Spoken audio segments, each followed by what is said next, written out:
अस्सलाम वालेकुम व्यूअर्स, कैसे हैं आप? मैं हूं प्रोफेसर ताहिर सिप्तान। आप देख रहे हैं मेरा यूट्यूब चैनल द नॉलेज। आज की इस वीडियो में हम मल्टीमीडिया के एक इम्पॉर्टेंट एलिमेंट एनिमेशन को डिस्कस करेंगे। अगर आप इस चैनल पे नए हैं या अभी तक आपने ये चैनल सब्सक्राइब नहीं किया तो चैनल भी सब्सक्राइब करें और बेल आइकॉन पे भी क्लिक करें ताकि नई आने वाली वीडियोस और उनके नोटिफिकेशंस आप तक पहुंचते रहें। तो आइए स्टार्ट करते हैं कि एनिमेशंस क्या हैं और मल्टीमीडिया प्रोजेक्ट्स में एनिमेशन क्यों इम्पोर्टेंट है। Word animation comes from the two word Greek word animus and the Roman word anima, which means to bring something to life. Animation brings static objects to life.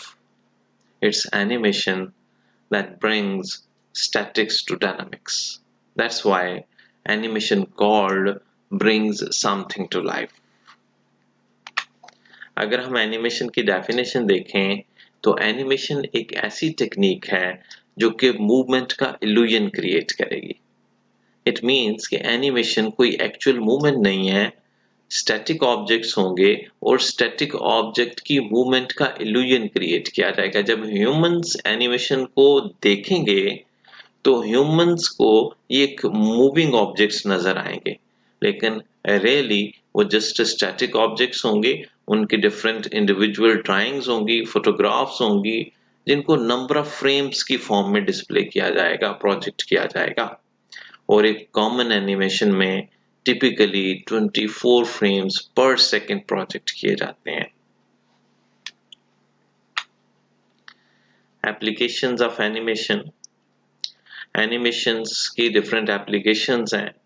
Motion pictures के लिए animation use की जाती हैं। Motion pictures like cartoons के लिए animation को use किया जाता है।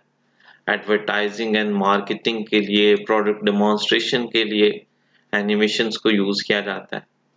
साइंस एंड टेक्नोलॉजी की एजुकेशन के लिए एनिमेशंस को यूज किया जाता है। डिफरेंट टाइप ऑफ ट्रेनिंग के लिए एंड एजुकेशन के लिए भी एनिमेशंस को यूज किया जाता है। The power of animation. Animation makes static presentations come alive. It's a visual change, and it's a visual change over time that can add great power to your multimedia project or your multimedia website. You can animate your whole project. जब आप animation create करते हैं तो आप पूरे project को, entire project को भी एनिमेट कर सकते हैं, या फिर प्रोजेक्ट के कुछ इंपॉर्टेंट जो स्टैटिक कंपोनेंट्स हैं उनको एनिमेट किया जा सकता है। It depends upon the requirement and type of project. For example, अगर आप एक ऐसा प्रोजेक्ट डिजाइन कर रहे हैं जिसमें प्रोडक्ट की डेमोन्स्ट्रेशन की जानी है और लिटिल यूजर इंटरेक्शन रिक्वायर्ड है, तो फिर डेफिनेटली एक ऐसा ही प्रोजेक्ट डिजाइन किया जा सकता है जिसमें एक कंप्लीट मोशन वीडियो क्रिएट की जाए, एक कंप्लीट एनिमेटेड वीडियो क्रिएट की जाए। एक ऐसी एनिमेटेड वीडियो जिसमें स्पीकर को सपोर्ट करने के लिए एनिमेटेड बुलेटेड टेक्स्ट यूज किए जाएं, फ्लाइंग टेक्स्ट यूज किए जाएं, फ्लाइंग ऑब्जेक्ट्स यूज किए जाएं, और स्पीकर इन फ्लाइंग ऑब्जेक्ट्स को यूज करते हुए, इन बुलेटेड टेक्स्ट को यूज करते हुए स्पीकर्स प्रॉपरली प्रोजेक्ट को या प्रोडक्ट को डेमोन्स्ट्रेट कर सके। तो एनिमेशंस मल्टीमीडिया डिजाइनर्स यूज करते हैं एंटायर प्रोजेक्ट को एनिमेट करने के लिए, या फिर important components, important static objects को एनिमेट करने के लिए। Transitions are simple forms of animation.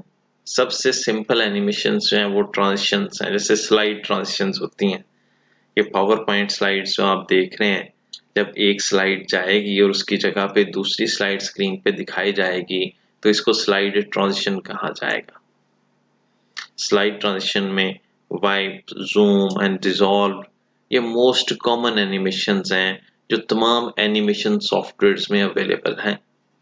आप कोई भी एनिमेशन टूल यूज करते हैं, एनिमेशन सॉफ्टवेयर यूज करते हैं जिसमें आप मल्टीमीडिया प्रेजेंटेशंस बना सकते हैं, मल्टीमीडिया प्रोजेक्ट बना सकते हैं, उनमें ये कॉमन एनिमेशंस मौजूद होती हैं और एनिमेशन अटेंशन को ग्रैब करती हैं। मल्टीमीडिया डिजाइनर जब एनिमेशंस को यूज करते हैं तो एनिमेशंस को इंटेलिजेंटली यूज किया जाता है। जैसे कि मैंने बताया कि एंटायर प्रोजेक्ट को भी एनिमेट किया जा सकता है और प्रोजेक्ट के कुछ कंपोनेंट्स या कुछ स्टैटिक ऑब्जेक्ट्स प्रेजेंटेशंस में एनिमेट किए जा सकते हैं। It depends upon the requirement. Animation is more than wipes, fades and zooms। तो स्लाइड ट्रांजिशन ही सिर्फ एनिमेशन नहीं है, बल्कि स्लाइड ट्रांजिशन के अलावा स्क्रीन पे जो हम मूविंग ऑब्जेक्ट्स देखते हैं, incoming moving objects, outgoing moving objects, ये सभी एनिमेशंस हैं। Spinning globe of our earth is an example of animation. A car driving along a highway is an animation। तो जब तक वीडियो कॉमन प्लेस के तौर पे यूज नहीं की जाती थी मल्टीमीडिया प्रोजेक्ट्स में, तब तक एनिमेशन ही वाहिद सोर्स था जिसको मल्टीमीडिया प्रेजेंटेशंस या मल्टीमीडिया प्रोजेक्ट में डायनामिक्स के तौर पे यूज किया जाता था, मूविंग ऑब्जेक्ट्स के लिए यूज किया जाता था। तो वीडियो तो लेटेस्ट डेवलपमेंट है मल्टीमीडिया एलिमेंट्स में। वीडियो से पहले जब वीडियो को कॉमनली यूज नहीं किया जाता था तो एनिमेशंस को ही कॉमनली यूज किया जाता था डायनामिक्स क्रिएट करने के लिए, मूविंग ऑब्जेक्ट्स क्रिएट करने के लिए। Principles of animation. हम ह्यूमंस एनिमेशन कैसे परसीव करते हैं? जबकि स्टिल इमेजेस, अगर हम स्टिल इमेजेस को व्यू करते हैं तो स्टिल इमेजेस को कैसे परसीव किया जाता है एज अ मूविंग ऑब्जेक्ट? इसके लिए दो फेनोमेनन को यूज किया जाता है। First phenomenon is a biological phenomenon known as persistence of Wien, and a second phenomenon is a psychological phenomenon known as phi। तो biological phenomenon persistence of Wien ये है कि जब ह्यूमंस किसी ऑब्जेक्ट को देखते हैं तो वो कुछ टाइम के लिए, एक ब्रीफ टाइम के लिए ह्यूमंस की आई रेटिना पे मौजूद रहता है। इवन कि वो ऑब्जेक्ट वहां से मूव हो चुका है, वो ऑब्जेक्ट खत्म हो चुका है, लेकिन वंस ह्यूमंस कोई ऑब्जेक्ट देखेंगे तो ऑब्जेक्ट देखने के बाद एक ब्रीफ टाइम तक ह्यूमन आई रेटिना पे मैप रहेगा। इस बायोलॉजिकल फेनोमेनन को परसिस्टेंस ऑफ वियन कहा जाता है। और एनिमेशन का जो सेकंड फेनोमेनन है, जो कि साइकोलॉजिकल फेनोमेनन है, that is phi. Phi phenomenon is an optical illusion of seeing a series of still images as moving। Five phenomenon एक ऑप्टिकल इल्यूजन है कि ह्यूमंस जब ऑब्जेक्ट्स को एक सीरीज में व्यू करेंगे, एक सीरीज में देखेंगे वन आफ्टर द अदर, तो ह्यूमंस उन ऑब्जेक्ट को एज अ मूविंग ऑब्जेक्ट के तौर पे परसीव करेंगे। ये एक इल्यूजन होगा जो कि क्रिएट किया जाएगा। जैसे इस फाइव फेनोमेनन की एक एग्जांपल मैं आपको दिखाता हूँ।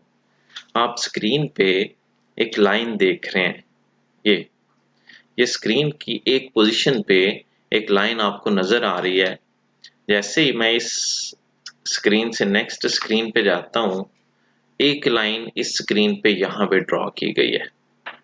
फर्स्ट लाइन ऑलमोस्ट यहाँ पे ड्रॉ की गई है, सेकेंड लाइन यहाँ पे ड्रॉ की गई है। दो डिफरेंट इमेजेस हैं। इन दो डिफरेंट इमेजेस को one after the other display किया जाए रिपीटेडली लाइक दिस,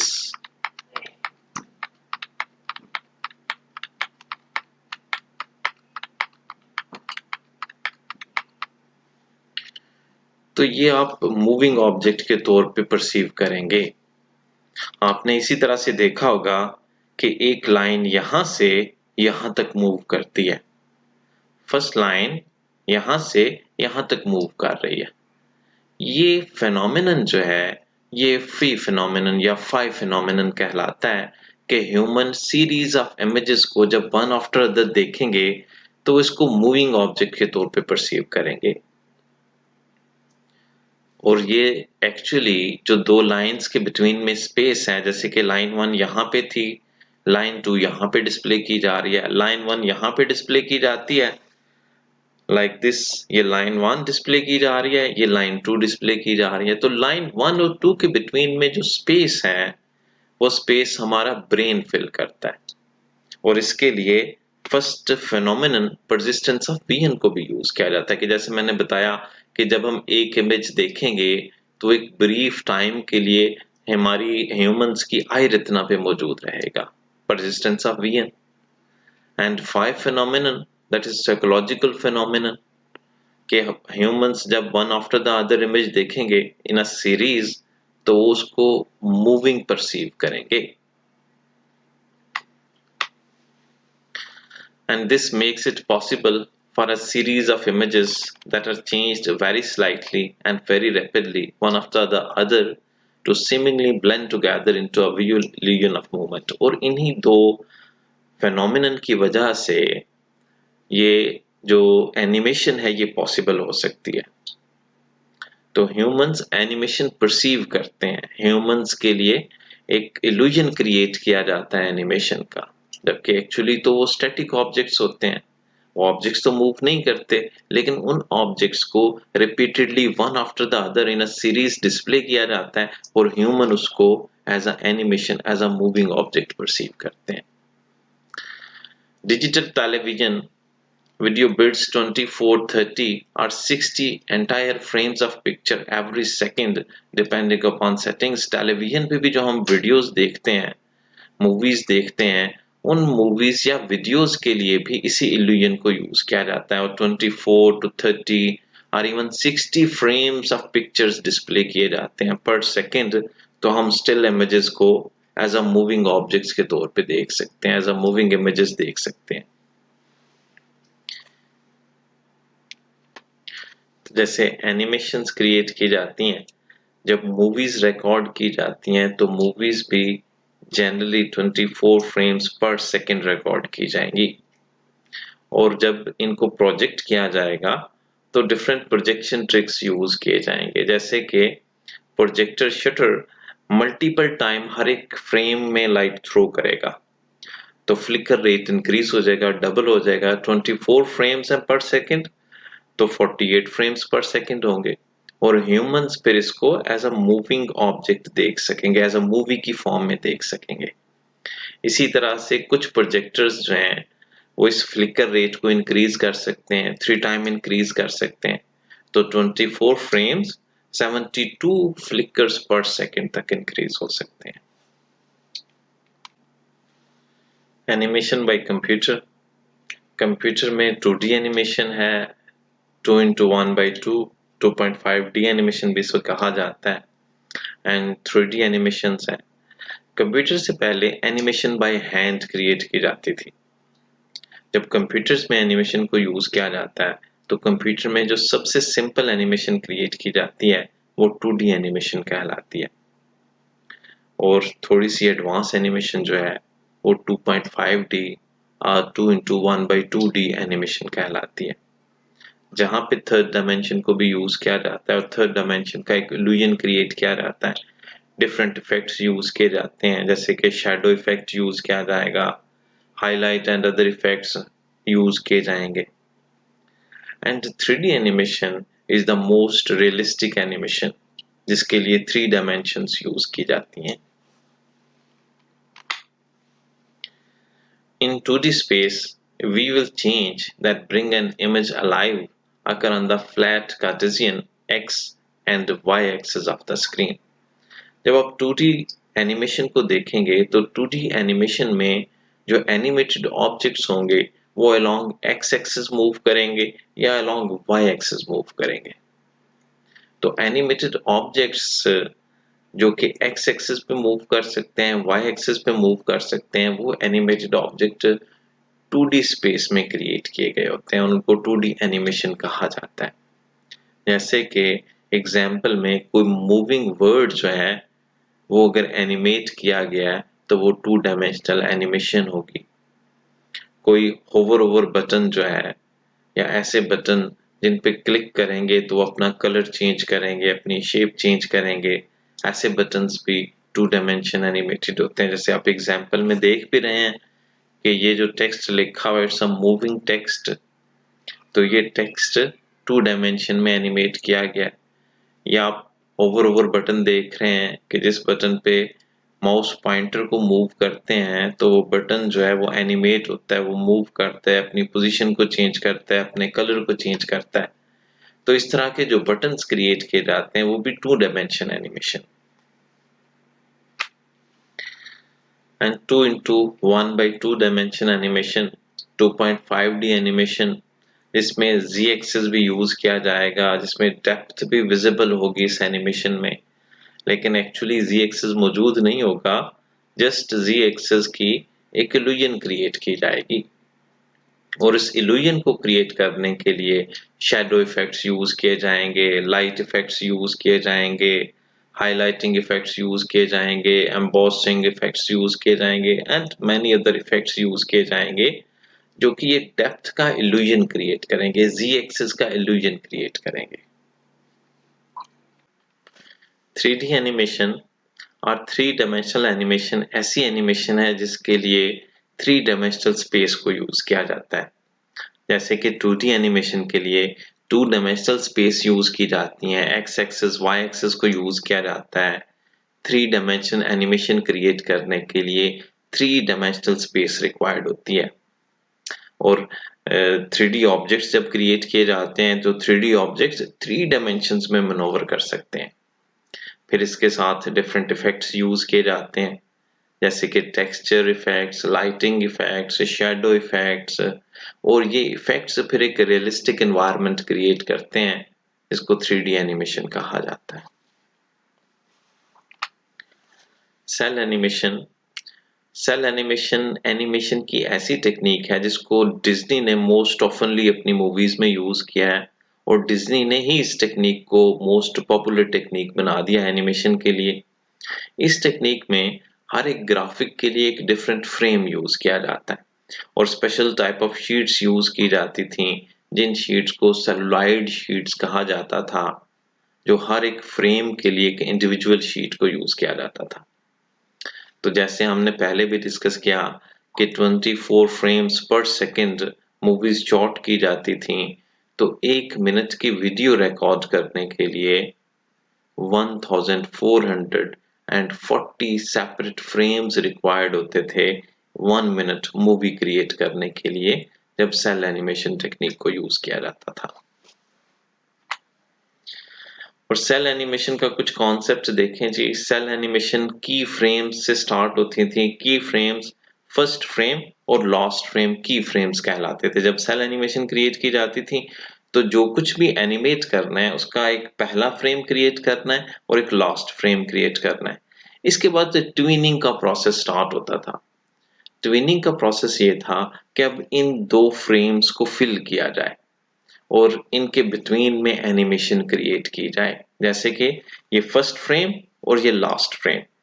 तो first frame and last frame के बिटवीन में सीरीज ऑफ फ्रेम्स क्रिएट किए जाते थे, जिनको वन आफ्टर अदर रिप्रेजेंट किया जाता था, ड्रॉ किया जाता था, फ्लिप किया जाता था, तो वो मोशन क्रिएट की जाती थी।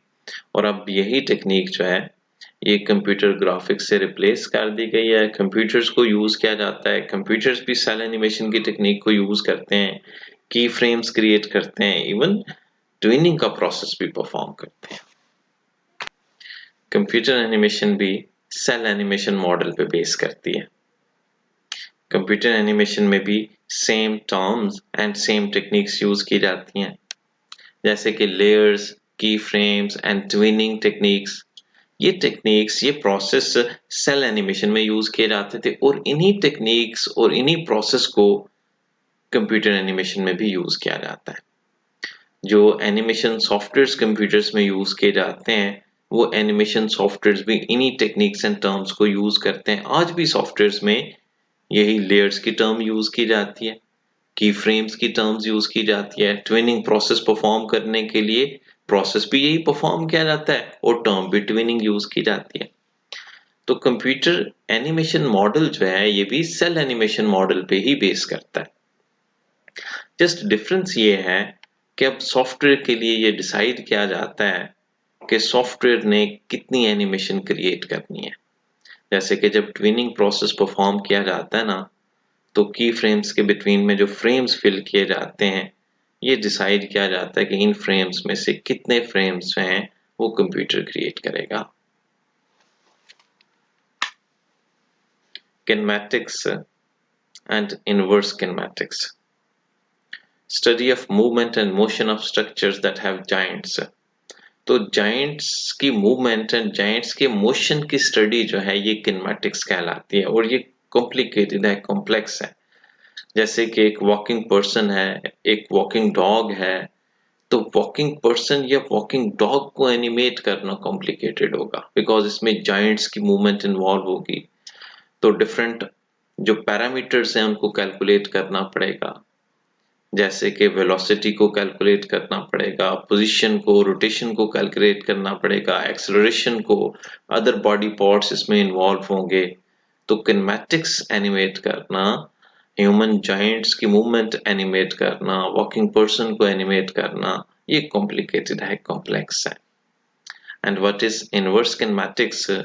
It's a process of linking objects together and define their relationship and limits. Different objects को combine करना और फिर उनका रिलेशनशिप और उनके लिमिट्स भी डिफाइन करना इनवर्स किनेमैटिक्स कहलाता है। जैसे कि ह्यूमन बॉडी पार्ट्स हैं उनके जॉइंट्स लिंक करना, for example connecting hand and arms को कनेक्ट करना और फिर उनके रिलेशनशिप डिफाइन करना कि आर्म्स किस तरह से मूव हो सकती हैं, कैसे बेंड हो सकती हैं, किस एंगल पे मूव हो सकती हैं, किस एंगल पे मूव नहीं हो सकती, ये लिमिटेशंस भी डिफाइन करना, ये इनवर्स किनेमैटिक्स कहलाता है। That's it for today. Thank you very much.